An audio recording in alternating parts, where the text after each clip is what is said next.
Well, it's really nice to be here, and thank you all for coming. It's great to see so many people here. As Juliet said, my name is Elizabeth Gowing. I'm the author of this book, which is what I'm going to be talking mainly about. But the book, since the book is called Edith and I, it relates obviously partly to the woman Edith Durham, who is the subject of the book. So in some senses it's a biography, but in other senses it's also my story, it's my autobiography. So it's probably, I think, quite an unusual approach to biography, because normally when a biography is written, the person who writes it is kind of hidden, and they describe the facts that they lay out for you as if those are some kind of truth that they discovered miraculously. Whereas my book tells you the process of how I discovered the facts in the book. It's the only biography that's been written so far of Edith Durham, or as she's known in Kosovo, Edith Durham, in case some of you are not quite sure what I'm talking about. And it takes this slightly new approach, which also combines this travel narrative. So that's the reason for the photographs that we're showing. And where have they gone now? Help, madame. So that's the reason for the photographs, is because the book is about Edith, it is about me, but it is also about Kosovo. The subtitle is On the Trail of an Edwardian Traveller in Kosovo. And so Kosovo is really the hero of the book. And the photographs are some of the images that I've taken during my time in Kosovo, which show the reasons why I love it here, why Kosovo is my hero. I've been in Kosovo for 7 years now. And I hope that during the course of this talk you'll find out why I love it here, some of the things that I particularly love. I hope also during the course of the talk you'll learn a little bit about what brought me here, but also what brought Edith Durham here. Because I'm guessing that most of you know the name of Edith Durham, is that right? Put your hand up if you knew Edith Durham before coming here. The name. Okay, so even maybe only half. Most people in Kosovo seem to know the name. I bet if I asked even the people who put their hands up to tell me something about her, that you would know much less. And there's a lot of misinformation about Edith Durham in Kosovo and Albania. In Britain, which is where she comes from, which is where I come from, there is even less. In fact, in Britain, no one knows the name of Edith Durham, despite the wide range of things that she did. And I'm currently working to try to get a plaque put up on one of the houses, either where she was born, which is one of the slides that you've just seen, or where she died, because at the moment there is no memorial to Edith Durham anywhere in her home country. The only memorial is the one that you've also seen on the slides there, which is in the mountains above Theth in northern Albania. And I think it's very sad, as a British woman who's come to Kosovo and Albania, I feel really sad that it's only in Kosovo or Albania that there's a memorial to her and nothing in her homeland. So I hope that during the course of this talk you'll find out a bit about why she deserves to have a memorial, in my opinion. You'll find out why she came and why she loved it here, and why I came and why I love it here. And you'll have a chance to hear just 3 brief extracts from the book to give you a sense of how I've kind of combined my story, her story, and Kosovo's story, hopefully, all into this book. I guess perhaps I should start by explaining how I came to be in Kosovo, and I'll also wait for people to settle themselves. Hi, welcome. Hi.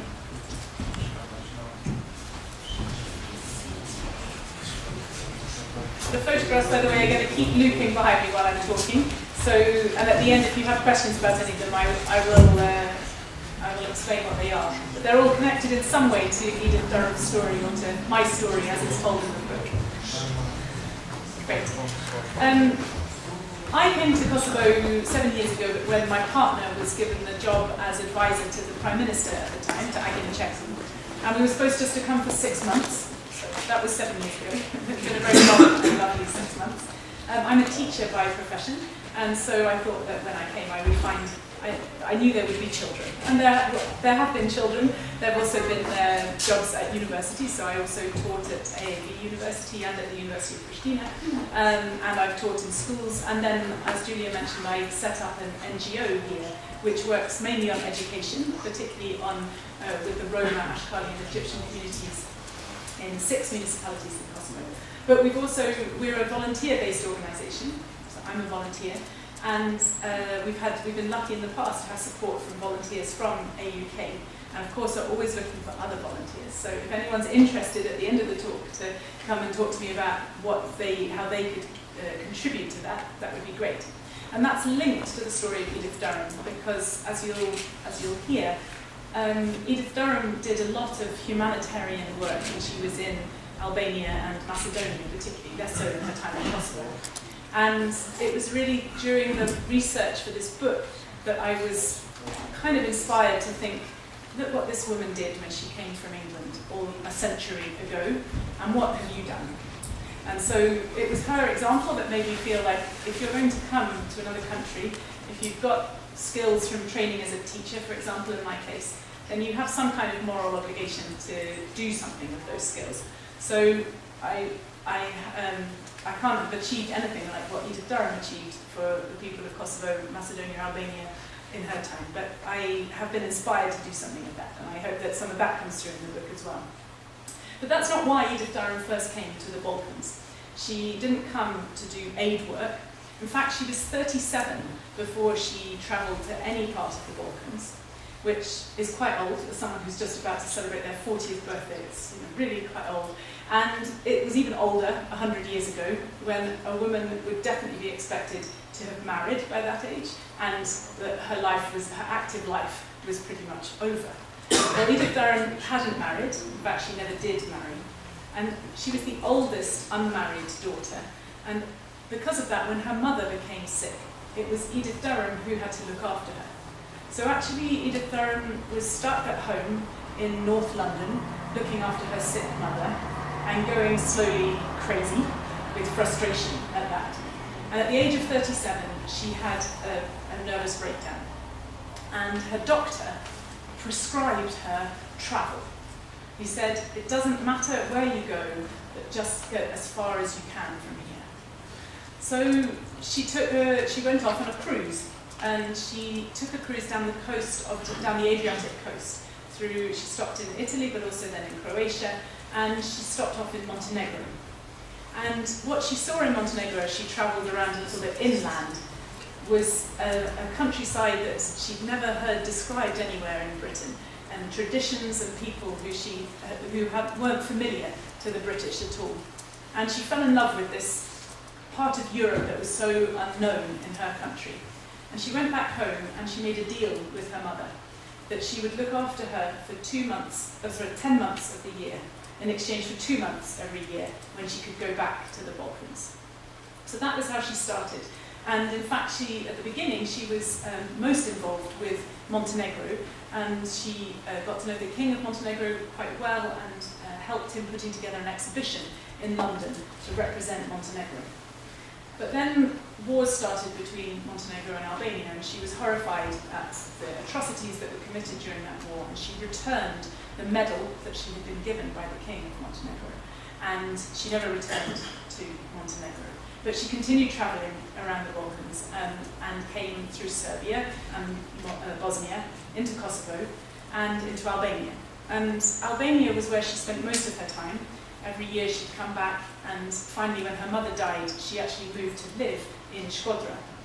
But she came to Kosovo twice, and my book really focuses on the time she spent in Kosovo, and one short chapter about her time in Shkodra. So that's what brought her, was just a cure, a cure, I think, for her nervous breakdown, but also perhaps a cure for boredom, because I think she was a very bright woman who was stuck looking after her mother and needing some kind of adventure. But she kept an account of the journeys that she made, and she published the first book when she came back. And she was such a funny writer, such a lively writer, telling stories about the things that she'd done, the man who tried to pick her pocket because she fought off with an umbrella on the train, and the way that when she stopped off in the harems of the Ottoman Turks who were in Kosovo at the time, she was treated to hearing all about their sex lives, while downstairs she was itching to go and talk to the soldiers downstairs. She told all of these things in a very straightforward way, which was quite unusual for any writing at that time, and particularly for a woman writing at that time. And it was the first time that anyone in Britain had read something written in English about the northern Albanians of Kosovo and of Albania. So Lord Byron had written about the southern Albanians. In fact, a woman called Lady Emily Strangford had written a book about southern Albanians a century before. But no one had gone into the highlands above Shala and above Shkodra, into the mountains over in Kosovo, and written about the life of the gay Albanians. And so actually, Edith Durham was the first person to tell the British what Albanian people were like. She was the first person to explain the canon of liturgy, to explain rules of Besa and Likritia, to explain the rituals that go with blood feuds or the routines of weddings. She was the first person to describe costumes that are particular to those regions. And in fact, she was a very skilled artist. She had her work exhibited at the Royal Academy in London before she came. And so she did lots and lots of watercolour paintings, which also went in her books. And so all of those things suddenly awoke the British interest in the Albanians and also the other people of the Balkans, but Edith Durham's first stop was the Albanians. And slowly people became experts, anthropologists and collectors, started coming to Edith Durham and saying to her that if you're going to go back next year for your trip, could you find this out for me? Or could you bring this back for me? And so she would go collecting particularly amulets, haimali, that she bought just in the ordinary markets, or in some cases very elaborate ones, like the ones she bought in Prizren, which were all decorated with filigree in a way that it's still possible to buy in Prizren today. And she would collect those things and then give them to the museums in Britain, which is where they are still held. So it's interesting that if you go to the British Museum or to the Pitt Rivers Museum in Oxford or the Archaeological Museum in Cambridge or the Bankfield Museum in Yorkshire, all of those places have Kosovan artifacts, filigree earrings, haimali amulets bought in Prizren, beautiful waistcoats, some of the waistcoats that are in the photographs that were bought in Paya, that are actually easier to see in Britain than it is sometimes to find those things in museums in Kosovo. Because of the time in between when Edith Durham brought them back to England, Kosovo has had its wars and it's had poverty and it's had people who have had their houses burnt and haven't kept hold of their wedding trousseau, whereas what Edith Durham brought back to England have been preserved in museums and are still there. So as an Englishwoman, that's a very interesting experience for me, that in my home country, I actually have an easier access to this history of Kosovo than the people of Kosovo do. And I worked as a volunteer at the Ethnological Museum in Pristina, which I hope you've all been to. And if you haven't, then shame on you, because it is very beautiful and definitely worth visiting. And I know how difficult it was to gather the exhibits for that Ethnological Museum. So when I saw these exhibits in Britain, I knew how precious they were. And my first idea was to put together an exhibition of those waistcoats and jewellery and ornaments and haimali and photographs that Edith Durham brought back with her, and to bring it to Kosovo so that those things could be seen by Kosovars. But then I discovered how much it costs to make an exhibition like that happen. So in case you don't know, in case you're ever tempted to put on an international exhibition, the British Museums Council rules on exporting items for exhibitions are that each item has to have a box specially made for it, a wooden box. So if you have a pair of earrings, one box, one earring, one box, another earring. So that costs money. Each of those items then has to be accompanied on the plane by a member of the museum staff. And they travel business class. That is specified. And they specify that there has to be a period of acclimatization for the items, during which time the museum curator has to stay in a hotel. And if the items are going to be put in an exhibition with items from another museum, which would be the case, then all 3 or 4 curators have to be present at the point where the items are put into the exhibition, so that there's no suggestion that something could get lost or taken in the process. So you have to wait for all 4 people to fly in, have their acclimatization days with their special boxes made for each earring, and then opened, put into this exhibition. So when I added up how much this was going to cost, it was tens of thousands of euros, probably hundreds of thousands of euros. And when I was rereading Edith Durham's letters and diaries and books, she wrote 7 books in total, I really thought, what would Edith have done? Would she really have suggested that spending all of that money on an exhibition would have been the best use of the money, even if I could find the money, which was going to be the second phase of my project. So that was really when I started thinking about the things that Edith Durham used her money and the money that was donated to her for when she was in the Balkans. And she did very practical, hands-on aid. She distributed quinine and medicines. She handed out clothing and roofing felt to refugees or people whose houses had been burnt. She distributed food. She sat in her house when people came to her every day in Ohrid and gave advice on how best to organize after the attacks that they'd had during the First Balkan War. She was a very hands-on person who used her skills and her contacts for the good of saving certainly thousands, probably tens of thousands of lives. And there are certainly tens of thousands, if not hundreds of thousands, of Albanians who are alive today because of their grandfather, their great-great-grandfather, great-great-great-grandmother that Edith Durham saved the life of.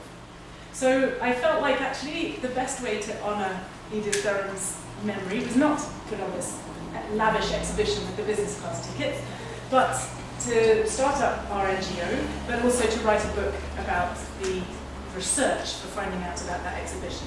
So that's how the book came into being. I should say that I was doing all of that research while I was in England, and for a time, for a year and a half, my partner was working back in England, so we were based most of the time there, although we kept a room in a house in Pristina, and I was doing a bit of work with Save the Children, I work as a consultant with. But because I was spending more time in England, I was feeling very homesick for Kosovo, and I was really missing the things that I'd grown to love about my life here. And I was becoming, I suppose I was also looking to Edith Durham as someone who had also come back from Kosovo and had had to find ways of getting over that homesickness or that missing Kosovo. And I was trying to learn from what she had done to get over those feelings. And one of the things she did was to organise a charity. So it was particularly happy after 18 not particularly easy months of not being in Kosovo, when my partner Rob got a job back in Kosovo, working with the ICO at that point. So I'm just going to read you a short extract from how I felt when I heard that we were moving back to Kosovo, because I think it gives you a sense of what I love about being here and what I've missed. And maybe it's the same things that you love about being here, or maybe there'll be things that you haven't thought of or that you don't appreciate. We were going back to live in Kosovo, to walk a city haunted by stray cats and streets acrid with roasting coffee and brown coal, where people looked each other in the eye as they passed, expecting to see friends they recognised, where the neighbourhoods throb with the muezzin's wail every day, and all summer with endless distorted music over wedding loudspeakers. And old men might sit still against a wall at dusk, while rooks wheel and shimmer in the sky above them. Back to beyond Pristina's streets, to landscapes of blonde street cornfields and egg-shaped haystacks, where hedgerows bloom and plums tinge a tree blue, and above them, even into summertime, the cool mountains tower with patches of snow that bathe your eyes just to look at them, and where you know you can forage tiny mountain strawberries, where markets bulge with tomatoes that still have the spice of the stalk on them, and driving home, you see women setting tables under the trees for long, large family meals. And also, as we worked hard to remind ourselves, we were going forward. In a torrent like the white water of Rugova, you can't step into the same river twice. We were coming back with a purpose, with an NGO to run, with new volunteers having joined us, with ideas for projects, and with one significant new friend to visit here. So the new friend, of course, was Edith Durham, who I'd learnt so much about while I was in England at that time. And what I then decided to do was to retrace the journey that she had made through Kosovo, the two journeys, in fact, that she'd made through Kosovo, and to visit all of those places that she had been to, and to compare her account of them and the experiences I had there to see what's changed, what things in fact had stayed the same. So the journey started in Rugova, because that's how she came into Kosovo, from over the mountains from Montenegro. And she went from Rugova to Peja, to the monastery there, and on to Deccan, to the monastery there. And one of the kulas that you've seen the pictures of, and the slides behind me, is a kula that's been restored near Deccan, which I also describe, because she talks about the kulas she saw from the road. And in fact, that was the extent of her first journey, because the guide who was accompanying her hadn't got permission to go any further.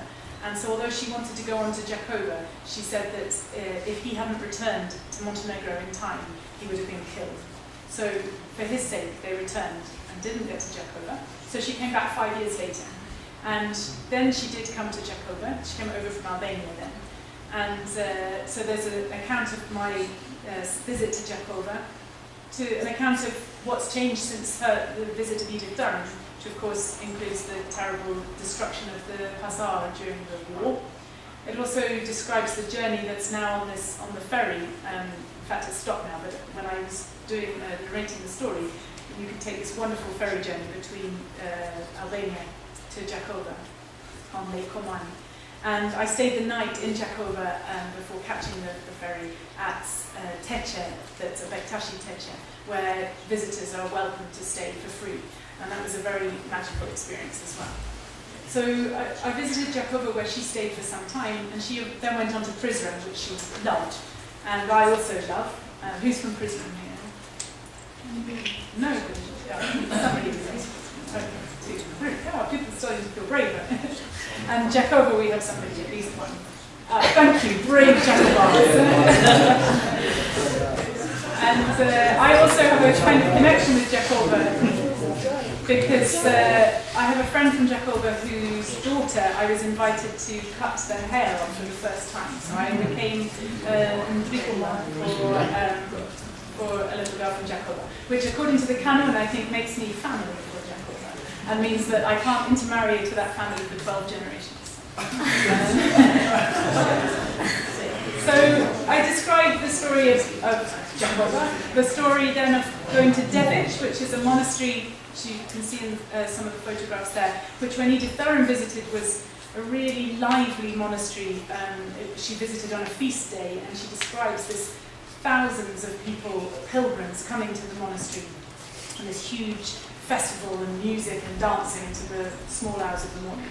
And the monastery now just has 3 nuns. It was destroyed twice since Edith Durham visited, once during the Second World War and once during the most recent war. So it's a much quieter, sadder place really. So I described going there.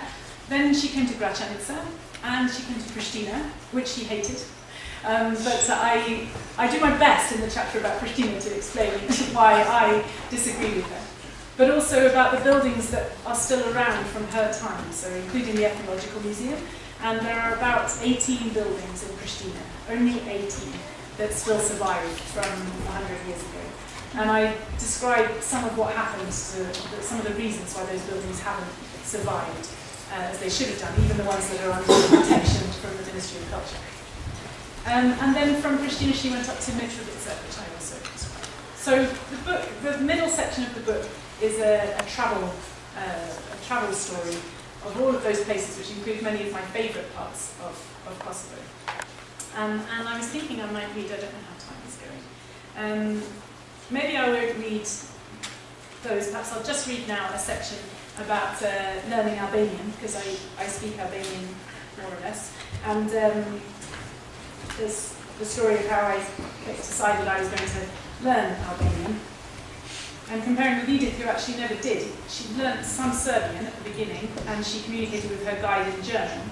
So I found her dictionary in England, which is not a proper dictionary because at that time there were no English-Albanian dictionaries. It was a homemade dictionary where she'd written two halves of the book. She'd written the English to Albanian on one side and then the Albanian to English alphabetically on the other. And she had sections for things like natural phenomena, like birds' names and weather and stuff. But then she just had one page which just had what she obviously thought were the most important words to learn. And she just wrote down God, winter, summer, rain, snow, good morning, good evening, good appetite, goodbye, good night. As if that was all you really needed. But I didn't think I was going to learn Albanian when I first came here. But a week into our life in Kosovo, and with our baggage, including cooking equipment, still not arrived, I'd taken myself to a cafe for some lunch. The waiter came and I tried to order. He didn't have a clue what I wanted. I was tired and hungry and unimaginative in my communication strategies. He went away, hopefully to prepare me some food, but I realised I had no guarantee of that and no way of checking. In a wave of self-pity, culture shock and exhaustion, I found myself weeping silently at the small Formica table. The waiter returned. So we couldn't understand each other, but he could see I was upset.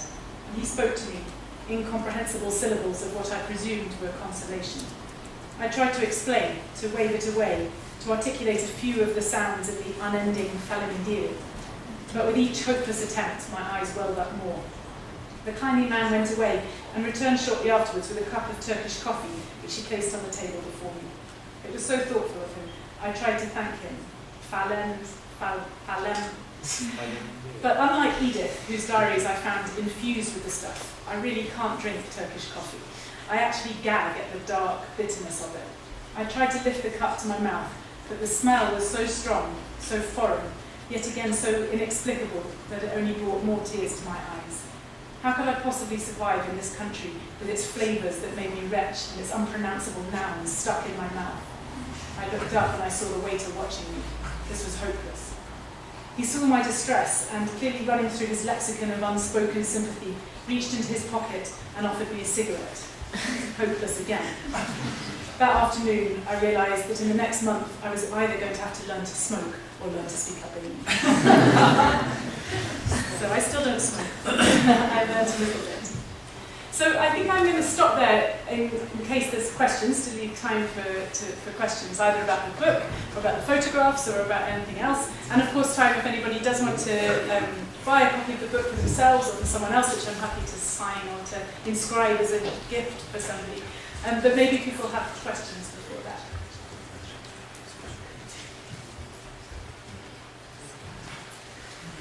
What was your favorite part of your experience in Kosovo?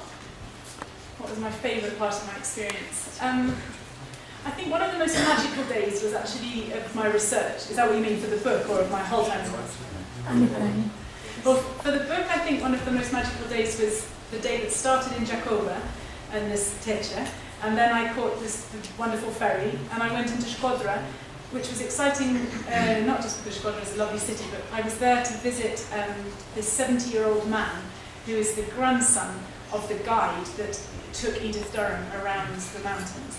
And when he, this 70-year-old guy, was born, Edith Durham was still alive and sent a note to him with some British soldiers, along with her walking stick. And she said, may you enjoy using this stick to walk the mountains above Shala as much as I enjoyed it with your grandfather.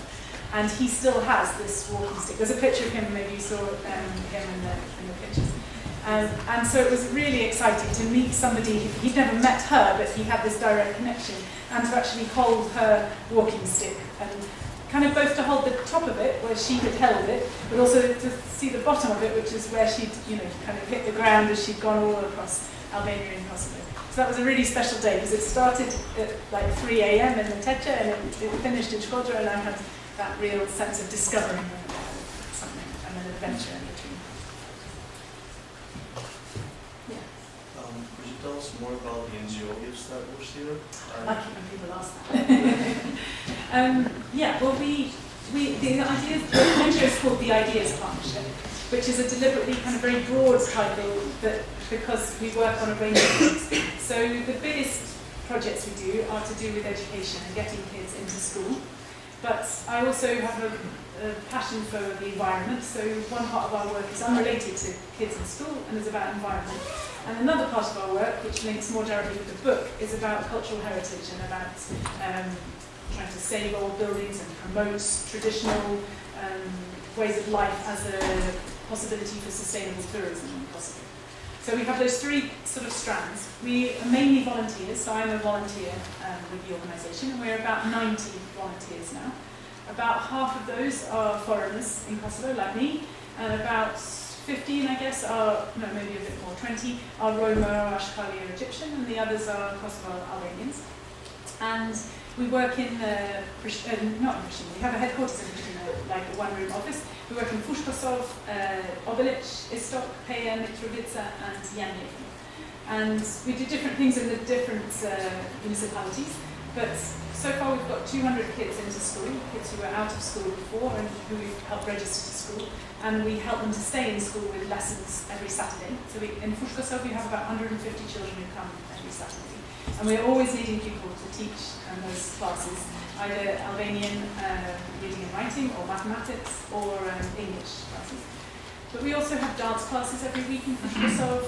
We also do, we have women's microfinance projects with 17 women employed in 3 different microfinance projects. So we're always looking for ways to promote those and market the products and sell the products, which are handmade soap, candle holders, and bags, that are an alternative to plastic bags, kind of tote bags. So those are probably the main, I mean, just to kind of give an overview, but those are the main things that we do. So let me know if you want more. Yeah. How can we participate? What should we do? Well, you could tell me come up at the end and tell me your email address, and then I can add you to our list of volunteers. Every Saturday is the biggest activity we do, which is the lessons with the kids. But we also need people every weekday in Peja and Mitrovica. We have lessons for kids out of school, and so we're always needing particularly English teachers for those. And then occasionally we have one-off events, or for example, we had a volunteer who came and just said, I know a lot about computers, do you want computers talk? So he came to our centre, and now every Thursday he has classes for people from that community who most of them haven't been to school, or haven't finished school at least, to learn computers. In fact, the computers were a donation from AUK 2 years ago, so we're very happy about that.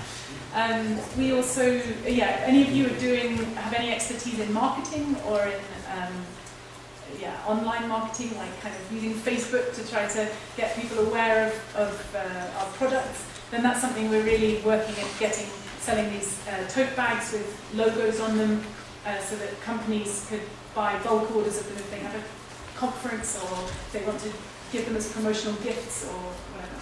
And we've had some success with all of those things, but we're just always needing more people to make the contact with the companies and that kind of thing. So there's some things that can be done without, like, just at your own computer, and some things which are very hands-on and working with kids or with adults in the centres. So, but the main thing, just let me know your email address and we can add you to the list. Yeah. Are you an NGO related to the Balkan Sunflowers? I think this Balkan Sunflower NGO is doing some... Yeah, we're not related to them, but we work quite closely with them. They work, of course, a lot with the Roma, Ashkali and Egyptian, but they only work with kids who are in school. So they don't work with the kids who are out of school. So that's how we kind of divide our work. They do really excellent homework clubs, for example, for kids who are in school to go and have help with their homework. So we encourage all of our children to go to their clubs. And in fact, we have 2 projects where we're running the projects jointly, or getting funds jointly, but we're doing different areas. So they work on kids who are in school. They also have a preschool program, and we don't do anything with preschool. And they work in some areas we don't work, and we're in some that they don't. But Kosovo, for example, we're both, Obilic, we're both active in. So we work quite closely, but we are different. Yeah. Could you tell us why did Edith hate Pristina? Why did she hate Pristina?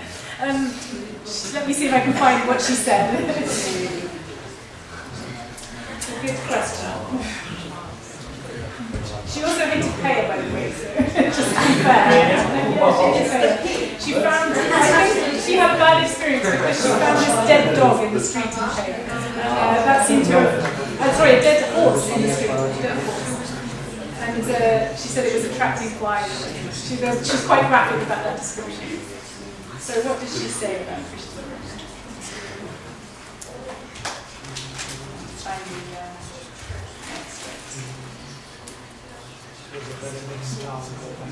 Well, exactly. It probably doesn't.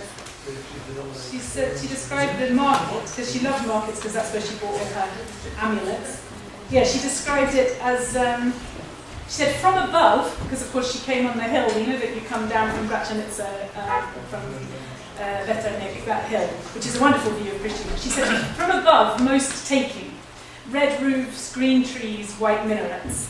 Within, frowsy and dirty and ramshackle. I don't know if frowsy, dirty and ramshackle might be true of some parts of Pristina still today. She also said of Jakova, she said, oh, it's very beautiful.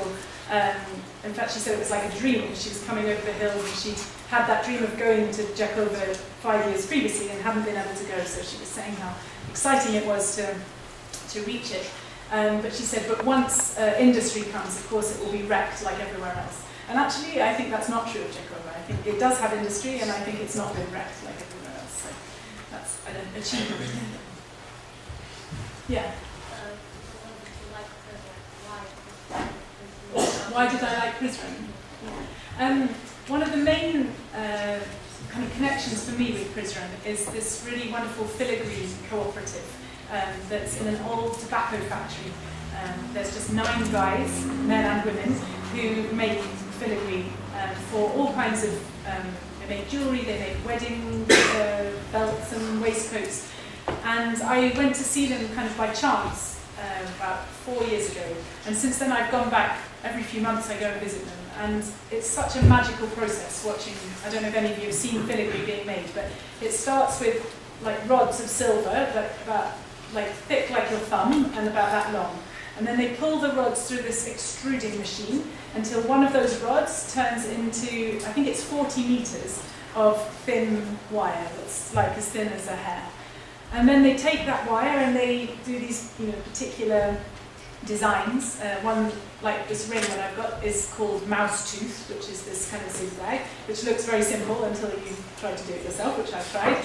And then when they've made the designs, they take some silver dust and like sort of soldering powder and sprinkle that on, and then they get they have a thing that creates flame, like a thing of gas, and then they blow the flame with their mouth. They regulate the amount of flame to solder it with their mouth. So you have these 9 men and women looking like dragons, sitting around the table just blowing flame and to solder these pieces.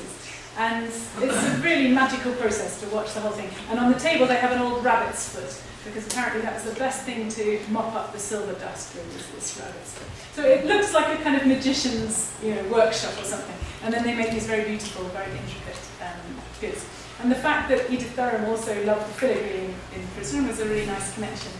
And in fact, the cooperative made me a Haimaru that's just like one of the ones she describes as a. In fact, it's on the front cover of my book, this little triangular one, as a thank you, because I brought a lot of visitors to see them. So I suppose that's one of the reasons I love Prizren. I mean, of course, there's lots of other things in Prizren, but that's a very special place for me and unique. Yes. Most unexpected thing? That's a good question, because there's been a lot of unexpected. I'm trying to think of, probably the thing that I got into as a result of the book. One of the things that Edith Durham describes is travelling in a strena, which is a kind of cart, which I don't think, I haven't ever seen in Kosovo nowadays. But she describes kind of as if she enjoyed it, and she describes how uncomfortable it was, but she obviously also enjoyed the fact that it was this crazy, jolting ride. And she describes, in fact, going through the streets of Jakova. She says, we were jolting through the streets of Jakova in darkness, all packed up with hay. And I think she kind of enjoyed the adventure of it. Anyway, I wanted to have a go at something like that as part of my research, but there are no carts that you can travel in Kosovo anymore. But those, I think they call them motocultivators, they're like tractors that have just, but no, Well, I thought, well, one of those, that would be a bit like travelling in a strimmer. And I'd seen them in the streets and always wanted a ride in one of those. And so finally I got a guy from Kosovo to give me a ride. I had to try 2 times before he agreed, and then he charged me more than the taxi would have done, but I thought, never mind, it's an experience. And so I was sat in that flatbed, you know, like with my hair streaming in the wind on the road from Kosovo to Pristina, and that felt like a bit of an experience.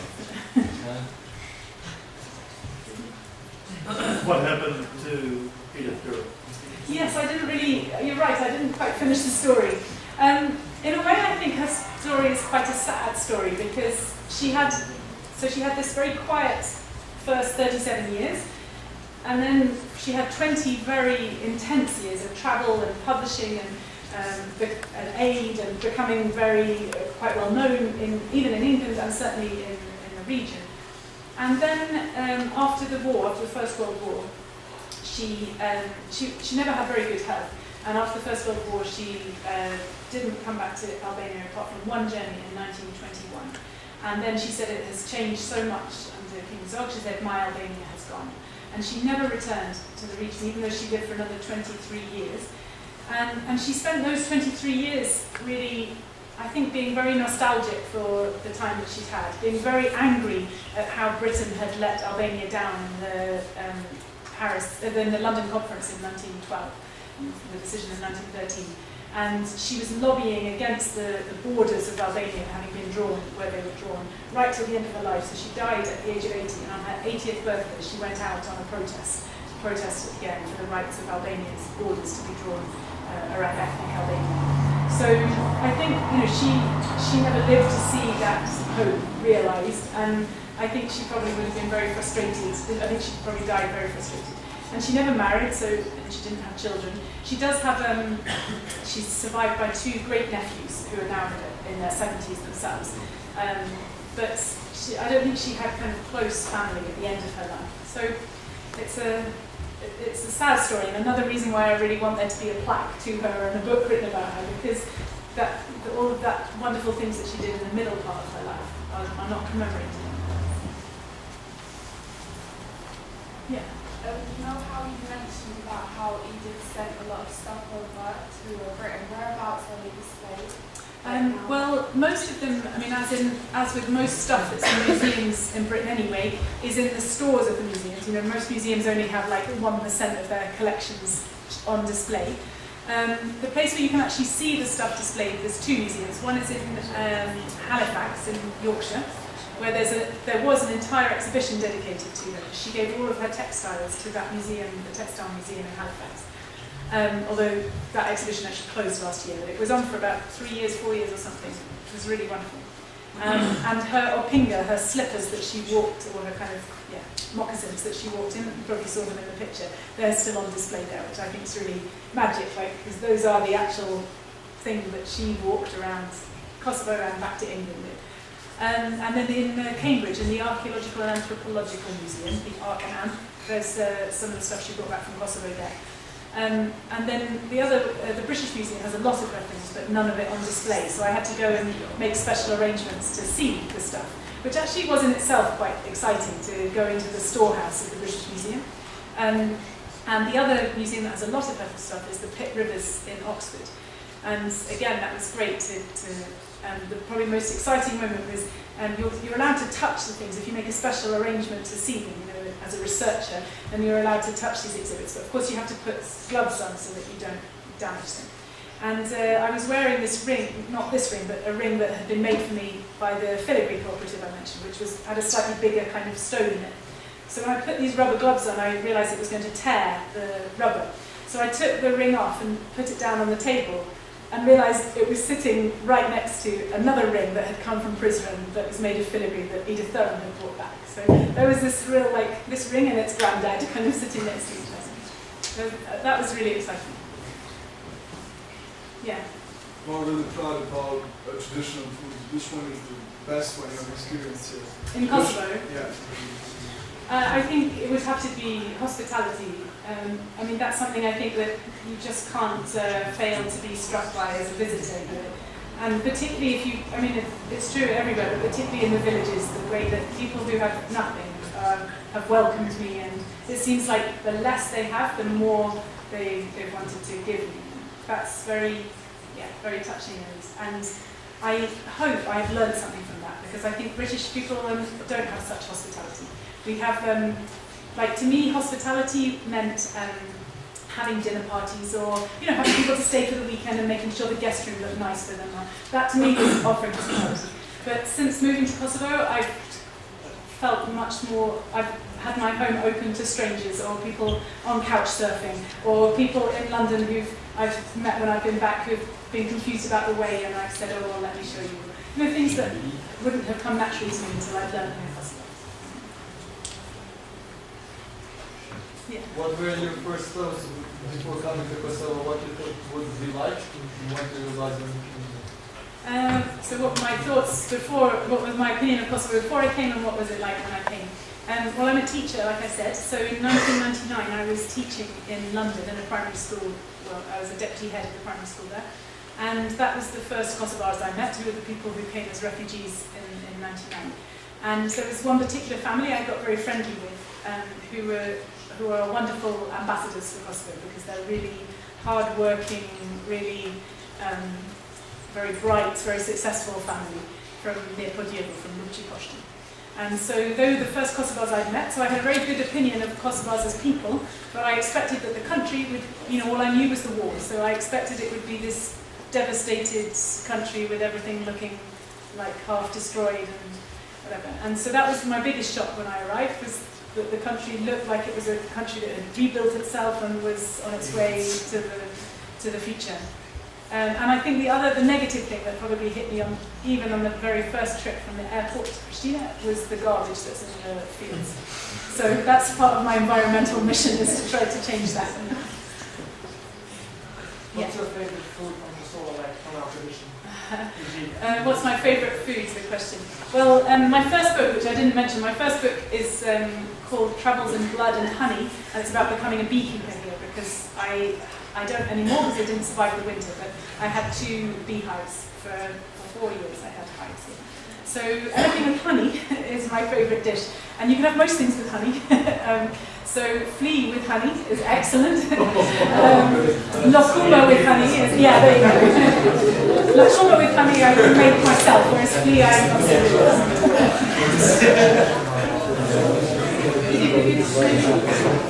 Well, thank you so much for your interest and your questions.